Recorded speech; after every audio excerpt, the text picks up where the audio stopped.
Au nom du Père, et du Fils et du Saint-Esprit, ainsi soit-il. Nous avons vu, la fois précédente dans cette lecture, tant que faire, d'aborder les notes de l'Église, propriété, les notes de l'Église, les notes perpétuelles, de cette Église qui est promise par notre Seigneur Jésus-Christ, perpétuité, son immutabilité, c'est ce que nous avons vu dans la lecture précédente. Immutabilité, et nous voyons Saint Jérôme qui nous rappelle, Saint Ambroise qui nous rappelle, c'est Pierre lui-même à qui il a dit « tu es Pierre », etc. Par conséquent, là où est Pierre, là est l'Église. Là où est l'Église, il n'y a pas de mort, mais la vie éternelle, et c'est pourquoi il ajoute « et les portes de l'enfer ne prévaudront pas contre elle ». Donc, voici ce que dit Saint Ambroise, donc. Là où est Pierre, là est l'Église. Pierre est le siège de Pierre, le successeur de Pierre, c'est ce qu'il veut dire. Parce que sinon, du temps de saint Ambroise, s'il n'y avait plus le siège de Pierre ou Pierre, saint Ambroise n'aurait pas dit, l'Église n'aurait plus existé. Donc nécessairement, le siège de Pierre, c'est là où est l'Église. Et c'est dans son immutabilité. Aujourd'hui, cherchons où est le siège de Pierre. Cherchons où est le successeur de Pierre. Est-il par ici? Est-il par là? Nous voyons qu'il n'y en a qu'un. Il est à Rome, au Vatican. Donc dans son immutabilité, cherchons où est le siège de Pierre et nous verrons que là est l'Église. Ça ne fait pas 60 ans qu'il n'y a plus d'Église. Donc pour ceux qui pensent que dans les années 60, l'Église a disparu.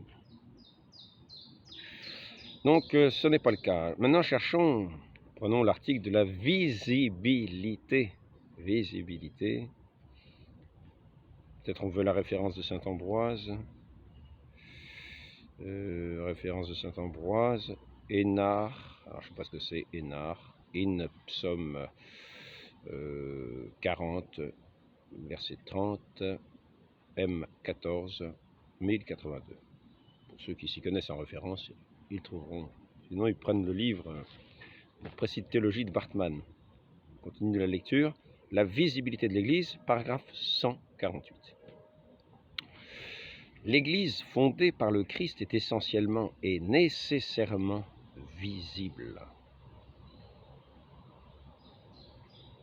de telle sorte qu'elle peut en tout temps être facilement et sûrement reconnue par tous comme la vraie Église du Christ et distinguée des fausses églises.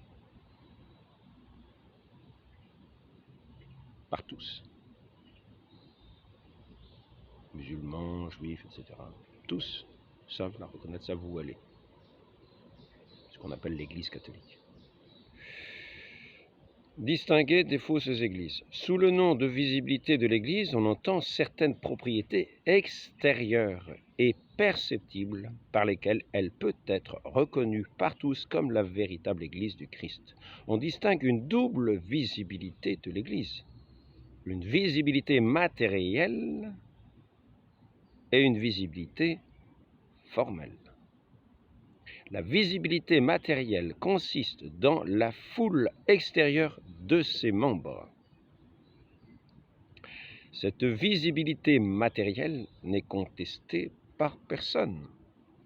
La visibilité formelle, par contre, concerne l'essence, la véritable forme de l'Église du Christ. Et c'est de celle-là qu'il est question ici. Tant qu'à avoir une visibilité, autant mettre les choses dans le bon sens. Surtout la croix de notre Seigneur. Il est clair que l'Église n'est pas visible entièrement et d'après son objet complet. On peut comparer l'Église à un homme qui est visible, et cela entièrement dans son corps et dans sa vie. Cependant, il n'est immédiatement perceptible par les sens que dans sa vie corporelle.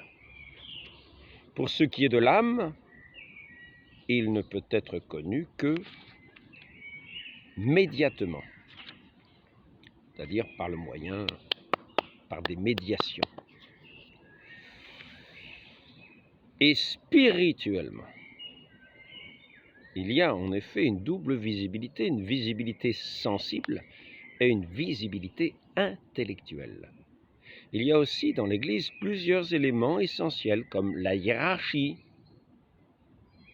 la primauté, le culte, qui sont connus extérieurement et sensiblement. Mais certains autres ne sont connus comme existant dans l'Église que par la raison, comme par exemple l'infaillibilité du magistère. Ces éléments sont connus avec l'appui de la grâce parce qu'on en connaît les raisons et les causes, bien que la chose elle-même de sa nature doive rester invisible. Nous entendons donc ici voir dans le sens de cognoscere per rationem et fidem. Le degré et l'intensité de la visibilité sont donc différents dans les différents éléments essentiels, comme pour la visibilité de l'homme. Cependant, dans son effet général, la visibilité est de telle sorte que sans donner, il est vrai, une pleine évidence de la vérité de l'Église, elle donne une pleine crédibilité et n'exclut pas tout doute déraisonnable de sa légitimité, mais tout doute raisonnable. Je répète, elle donne une pleine crédibilité qui n'exclut pas tout doute déraisonnable de sa légitimité, mais qui exclut tout doute raisonnable. Le doute raisonnable est exclu, pas le doute irraisonnable. Le doute irraisonnable, on peut toujours douter de façon non raisonnable. Donc, le Concile du Vatican dit, là c'est pour les latinistes, illi enim qui fidem sub ecclesiae magisterio susceperunt nullam habere possum justam causam mutandi aut in dubium fidem eamdem revocandi. Denzinger, 1794. Il y a eu, au cours des siècles, divers adversaires de la visibilité de l'Église. Ainsi, au Moyen-Âge, les cathars, les fratricelles, les fraticelles spirituelles. Plus tard, Jean Hus établit cette proposition.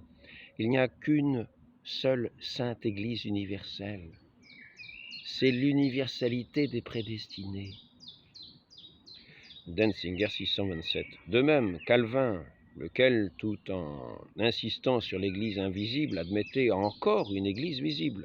Luther quitta l'ancienne Église, et comme il ne pouvait pas d'un seul coup lui opposer une autre communauté religieuse, il fut, pour ainsi dire, forcé de ne parler que de l'Église invisible. Cela d'ailleurs s'harmonisait avec son principe matériel du salut par la foi seule.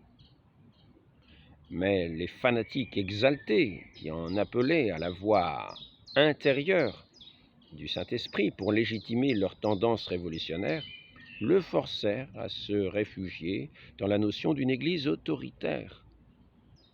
Mélanchton, sur ce sujet, était toujours resté plus fidèle à la conception traditionnelle. D'après la théologie moderne de l'expérience, il est complètement impossible de parler d'une Église visible. Ce serait le nombre, connu de Dieu seul, de ceux qui l'ont expérimenté religieusement. Un néo-protestant écrit avec une ironie que l'Église est l'institution dans laquelle chacun fait son expérience religieuse personnelle. La preuve de la visibilité de l'Église, donc là nous avons vu les opposants, les adversaires de cette visibilité. Maintenant nous allons voir la preuve de la visibilité de l'Église se fait en démontrant que ces éléments essentiels sont visibles. Or il y a, comme on l'a dit plus haut, paragraphe 137, une forme essentielle interne de l'Église et une forme essentielle externe. La forme externe consiste dans sa hiérarchie extérieure. Il existe ainsi dans l'Église une direction extérieure visible, et à cette direction correspond un ordre extérieurement perceptible. Cet ordre peut se constater surtout dans la primauté que, pour cette raison, le Concile du Vatican appelle un fondement visible. Visibile fundamentum, Denzinger, 1821. Le ministère pastoral est donc visible, avec ses diverses ordonnances pour le troupeau.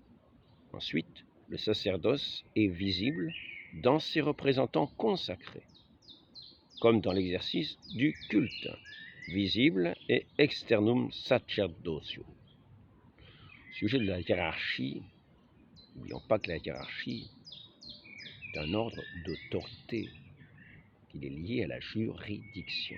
Hiérarchie sous-entend la juridiction.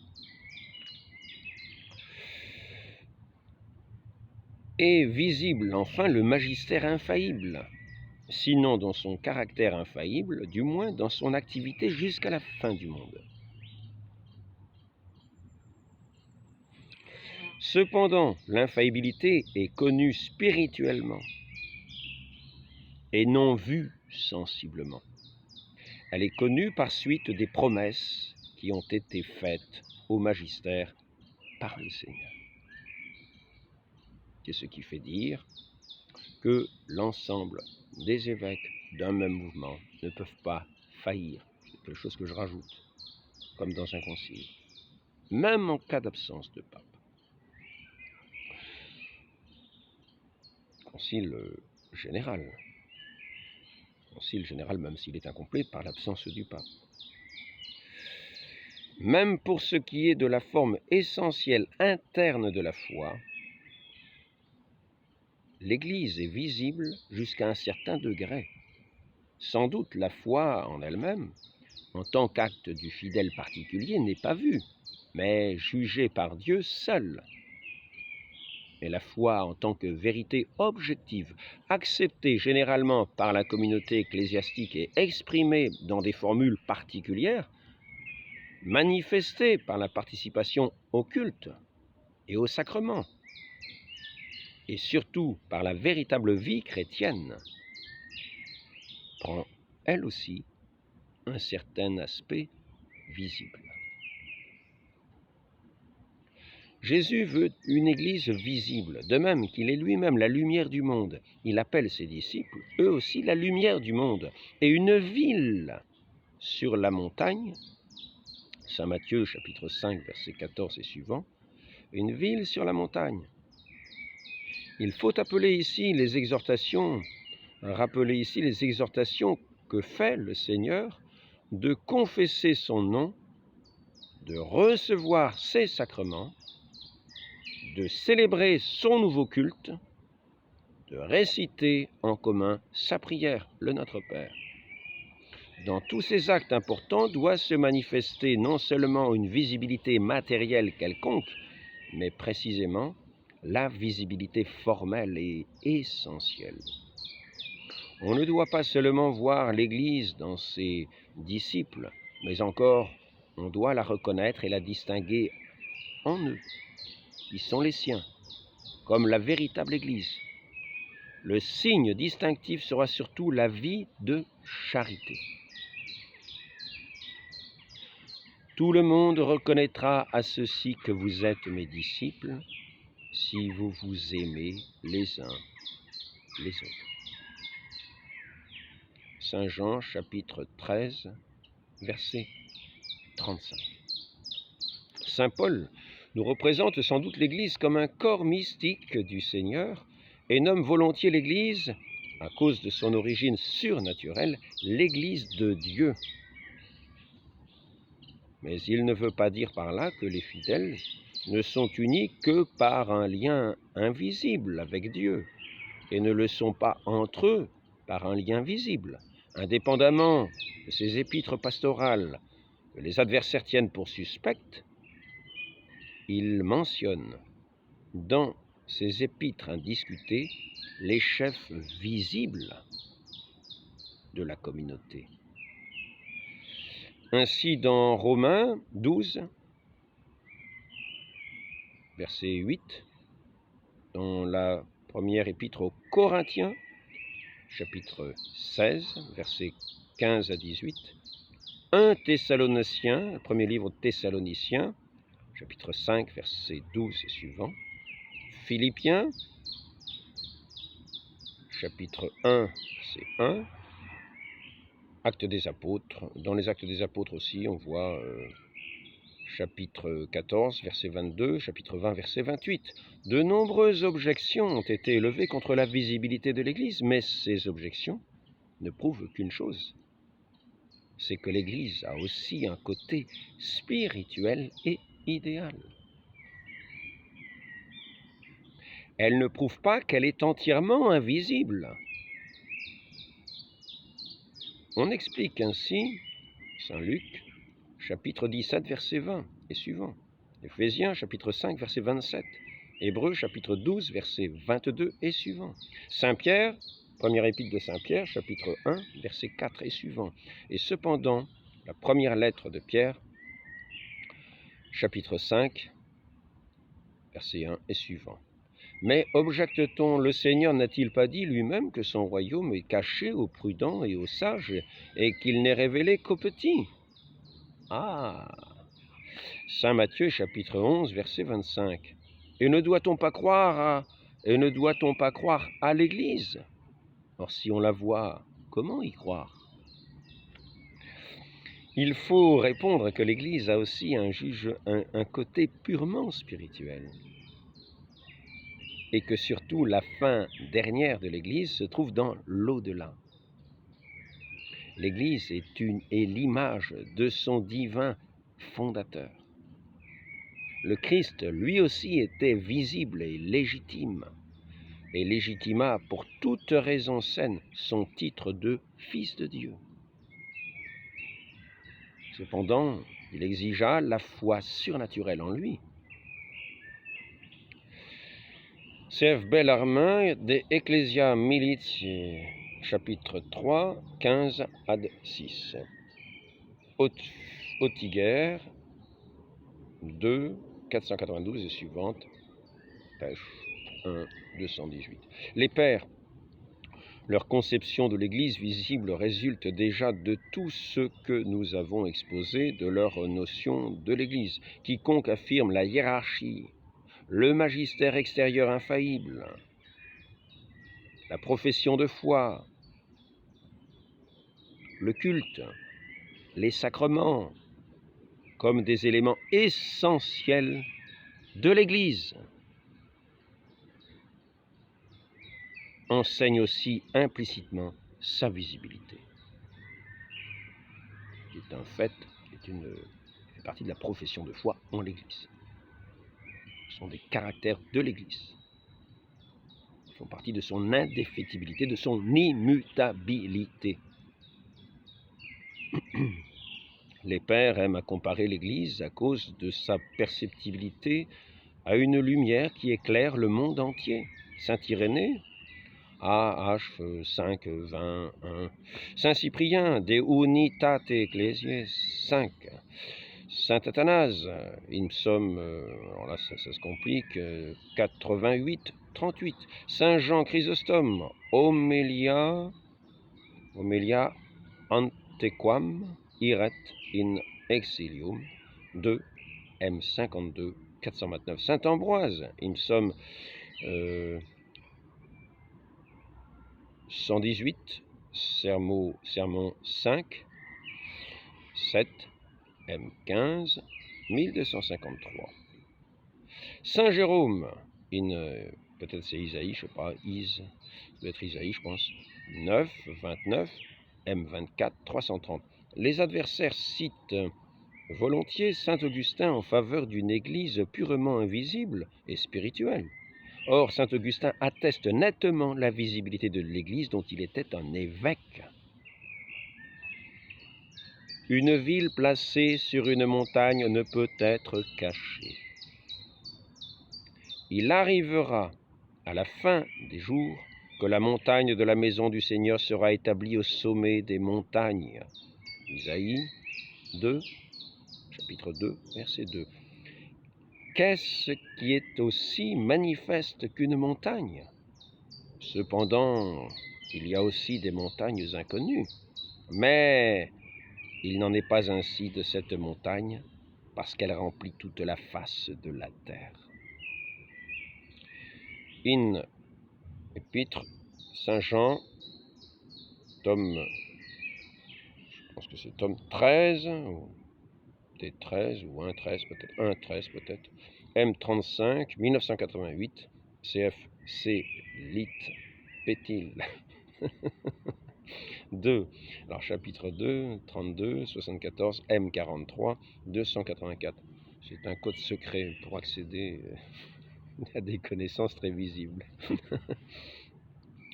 Au sujet des objections qu'on aime à tirer précisément de saint Augustin, CF Autigère 2, 49 et suivant. Donc on va bientôt peut-être arriver à la fin, oui, c'est ça. Conséquence, d'après ce que nous venons d'exposer, la visibilité de l'Église ne doit pas distinguer deux formes de l'Église, une forme visible et déficiente, et une forme invisible et parfaite. Denzinger 485. Mais bien plutôt, il n'y a qu'une seule et même Église sur la terre, et cette Église est, dans le sens qu'on a expliqué, visible jusqu'à la fin du monde. Mais elle sera un jour, comme dit saint Augustin, l'affirme souvent, élevée à une forme glorieuse, purement spirituelle et parfaite, une Église qui n'aura pas toujours existé depuis les jours de Jésus et ne serait pas visible, ne pourrait pas être la véritable Église de Jésus, car la véritable Église de Jésus doit être visible et reconnaissable en tout temps.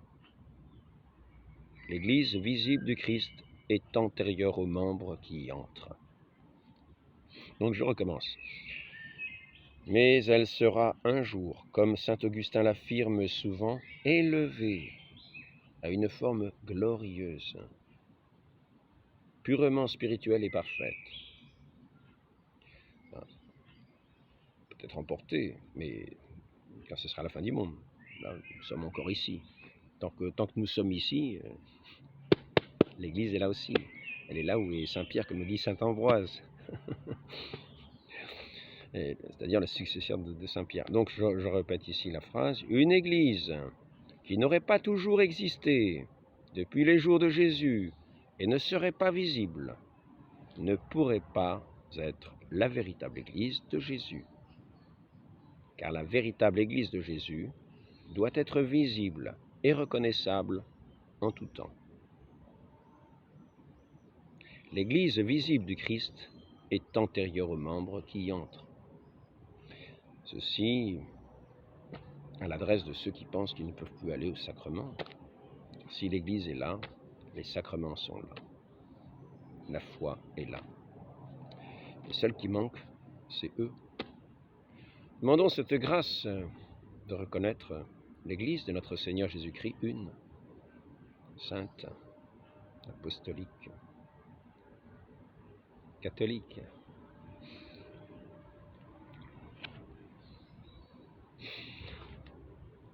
Demandons cette grâce toujours à la médiation, à la très sainte Vierge Marie, la mère de l'Église, ainsi soit-il. Au nom du Père et du Fils et du Saint-Esprit, ainsi soit-il.